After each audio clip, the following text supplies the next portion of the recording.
अस्सलाम वालेकुम। आज के व्लॉग में मैं आपके साथ बीफ कढ़ाई की रेसिपी शेयर करूंगी। सबसे पहले मैंने 1 कप ऑयल लिया है और उसके अंदर लहसुन और अदरक का पेस्ट शामिल कर दिया है। लहसुन और अदरक को मैं ब्राउन करूंगी। जब लहसुन और अदरक ब्राउन हो जाएंगे तो इसके बाद मैं इसके अंदर 1 चम्मच साबुत ज़ीरा ऐड करूंगी।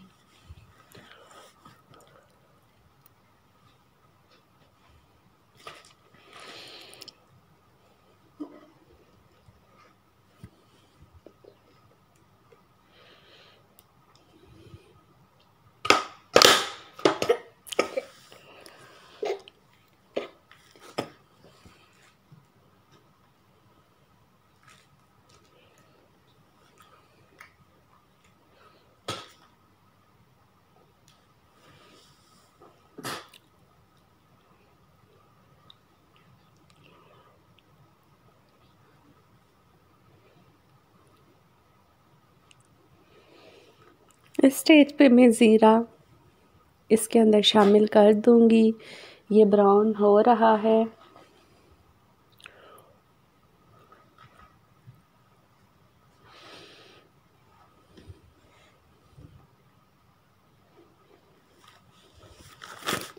चारों तरफ से लहसुन और अदरक के पेस्ट को चलाना ज़रूरी है ताकि ये एक साइड से जल ना जाए।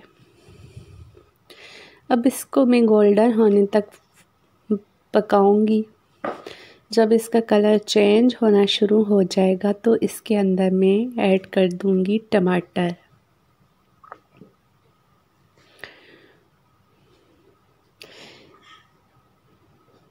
बहुत अच्छे से ब्राउन हो चुका है। अब इसके अंदर मैंने 4 बड़े साइज़ के टमाटर लिए थे, वो ऐड कर दूंगी।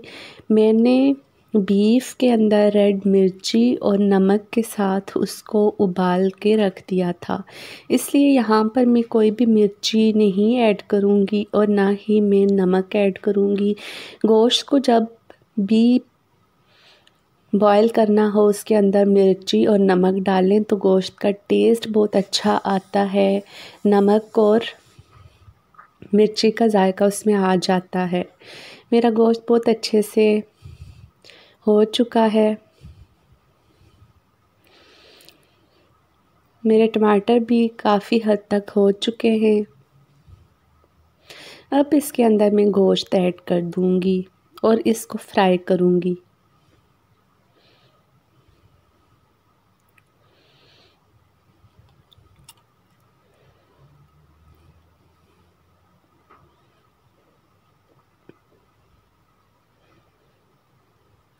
इसको मैं इतना ज़्यादा भूनूंगी कि इसका ऑयल जो है ऊपर आ जाएगा और इसका कलर भी आपको चेंज होता हुआ नज़र आएगा।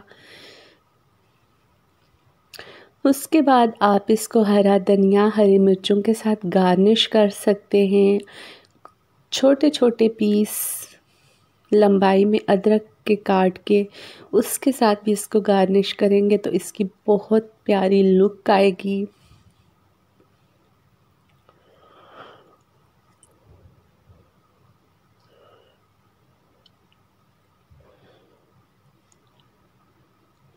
बहुत ज़बरदस्त खुशबू आ रही है।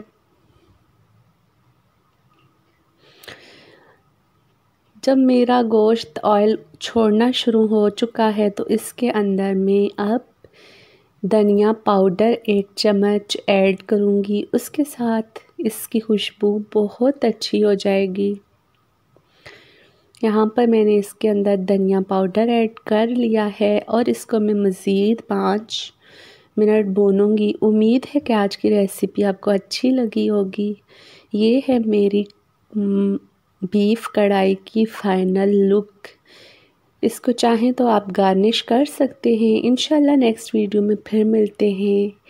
तब तक अपना बहुत सारा ख्याल रखिएगा, दुआओं में याद रखिएगा और मेरी रेसिपी को ज़रूर से फॉलो कीजिएगा और मुझे कमेंट में आके बताइएगा आपको रेसिपी कैसी लगी। अल्लाह हाफ़िज़।